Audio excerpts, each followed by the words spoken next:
तव्हां ॾिसी रहिया आहियो सिंध ग्रीन न्यूज़। मां आहियां गुलज़ार मंचालियो। ख़बरुनि जो सिलसिलो जारी आहे। हाणे ख़बरूं शामिल कंदासीं।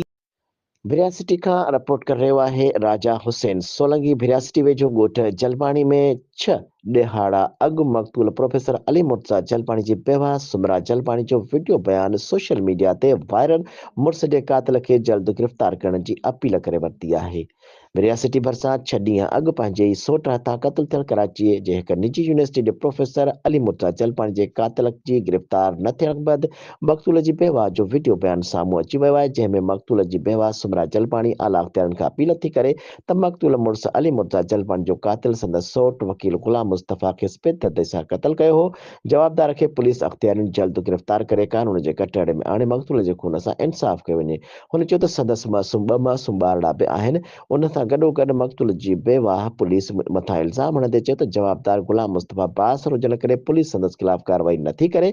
हुन आला अख़्तियारनि खे अपील कंदे चयो त जल्द संदसि मुड़ुस अली मुर्तज़ा जलपाणी जे कातिल खे जल्द गिरफ़्तार करे इंसाफ़ कयो वञे। भिरिया ॻोठ भरिसां जलपाणी में मीडिया ते प्रोफेसर अली मुर्तज़ा जे क़त्ल जूं ख़बरूं मुसलसल हणण बैदि एसएसपी नौशरो फिरोज़ संगार मलिक मक़तूल जे तॾे ते पहुतो ऐं एसएसपी मक़तूल अली मुर्तज़ा जे वारसनि सां ताज़ियत कई। उन मौक़े ते एसएसपी नौशरो फिरोज़ संगार मलिक मीडिया सां ॻाल्हाईंदे चयो त वारसनि सां मुलाक़ात करे वाक़िए बाबति तफ़सील वरिता आहिनि ऐं वारदात वारे हंध जो मुआइनो पिणु कयो आहे।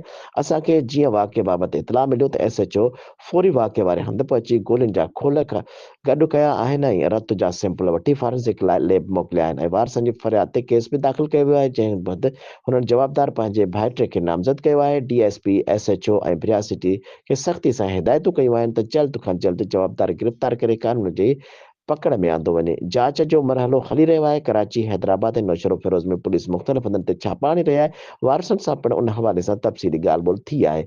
उन मौक़े ते मक़तूल जे भाउ हाजी ज़ुल्फ़कार हाजी जलपाणी चयो त असांखे पुलिस जल्द जवाबदार गिरफ़्तार कराइण जी यकीन दहानी कराई आहे। उमेद आहे त कानून पंहिंजो किरदारु अदा कंदो ऐं असांजो जवाबदार जल्द गिरफ़्तार कयो वेंदो। ॿिए पासे मक़तूल जे भाउ हाजी ज़ुल्फ़कार जलपाणी मीडिया खे ॿुधायो त एसएसपी असां सां मुलाक़ात करे असांखे यकीन दहानी कराई आहे त जवाबदार खे जल्द खां जल्द गिरफ़्तार कयो वेंदो। एसएसपी असांखे मुतमइन कयो आहे हू सख़्तु क़दम खणंदो।